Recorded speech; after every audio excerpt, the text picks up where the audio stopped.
Hey loves, it's your girl Chef Joya. And you all wanted longer videos on how I make my Sunday dinner, so here's a start. We're gonna start off by making our vegan stew chicken. I'm using these barbecue little meat substitutes that you get at a lot of the grocery stores, and you go on their website to see if you have them in your city. And I'm also gonna put a little bit of vegan Worcestershire sauce on it so it can make sure it attaches the flavor. Next, I'm gonna go ahead and use my golden chick seasoning. Now, if you're seeing this video and my golden chick seasoning is not in stock, so sorry for you, but the next best thing will be a little bit of poultry magic. Next, I'm gonna go ahead and put some oil in the pan, and I wanna make sure that I get it charred on all sides, because one of the things is that texture is super important when you're making any meats and even meat substitutes, because you want everything to attach to the flavor. Next, I went ahead and added my bell pepper and my onions and my garlic and a little bit of celery. Then I put a little bit of butter and some oil in it. Now you see how I'm making my gravy. I take a spoonful of my flour and I mix it in the middle. Now, if you're not too good with doing gravy, I would say do it separately and then add it. But I like to go ahead and do it right there in the middle. Add in my water, vegetable bouillon, a little bit of black pepper, and then also some bay leaves. And the secret ingredient that I love using is onion soup mix. Now, you also want to add a little bit more Worcestershire sauce. And if you have a little bit of vegan chicken bouillon or vegetable bouillon, you want to go ahead and use that as well. Next, I want to show you how I make this lovely spoon bread. Now, spoon bread is very similar to corn pudding, but it has cornmeal, flour, a little bit of baking powder, salt. Then you're going to use some fresh corn. You can do some cream corn, and that's really just smashed up corn, right? And then we're going to heat up a little bit of milk and some vegan butter, and we're going to add that to a bowl. Now I'm using just egg, which is a liquid egg substitute, and then I'm going to use a whole container of some vegan sour cream, and this today I'm using Kite Hill, and you can use whatever brand you like. Next, we're going to go ahead and mix that all in, and you do want this to be a little bit thick, well actually a lot bit thick, right? And then you're going to add a little bit of flaxseed milk for it to hold even better, and then some vegan cheese. Now I know a lot of people do cornbread differently, so if your family doesn't do it with the cheese or without the corn, you can do it their way. But you know, a lot of us Southerners with a tan, we like to add corn and cheese to ours. Next, I'm going to go ahead and take some vegan butter, and I'm going to mix that all around and then leave the chunks in it as well.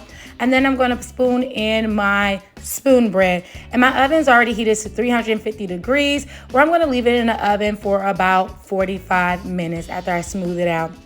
Next, we're going to go ahead and work on our purple hull peas. Now, I thought these were purple hull peas, but then I had some that was green. And then, like, when I was at the farmer's market picking up, so let's just call these field peas because I have a variety of peas and I got it out of one big bundle. But these are absolutely delicious. So you see me peeling them, and then I gave it a nice rinse to get the husk off. And then I'm going to go ahead and cut up my veggies. So you'll see me using some bell pepper, and that is a purple bell pepper that turns green, okay, when you cook it. Celery, onions, garlic. And then we're going to go ahead and put that in some olive oil. Next, we're going to go ahead and add in our veggies. We're going to saute that. And then we're going to use a little bit of vegetable seasoning, or if you have my Just Magic seasoning, that'll be perfect. And if you don't have that, salt, pepper, garlic powder, onion powder, paprika, and some thyme. Next, I add in a little bit of tomato paste with some bay leaves. And make sure you count your bay leaves so you can take them back out. And I added in some vegetable stock. I'll allow that to cook for about 45 minutes. Oh, almost forgot that was some thyme.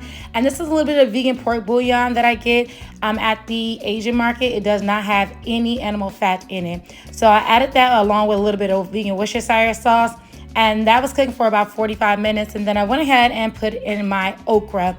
Next, I'm going to go ahead and work on my cabbage, which is super easy. I literally put some olive oil and some red pepper, garlic, and onion.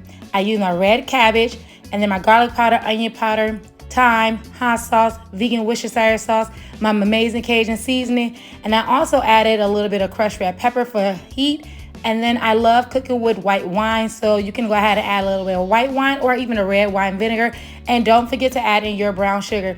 I let that cook for about 15 minutes, and this is the feast that came out of it.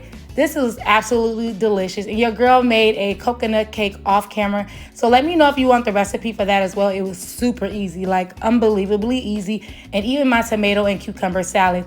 I hope you all try this recipe out, and let me know what you think about this in the comments below. Let me know if I should do more longer form videos so you can see everything that I use.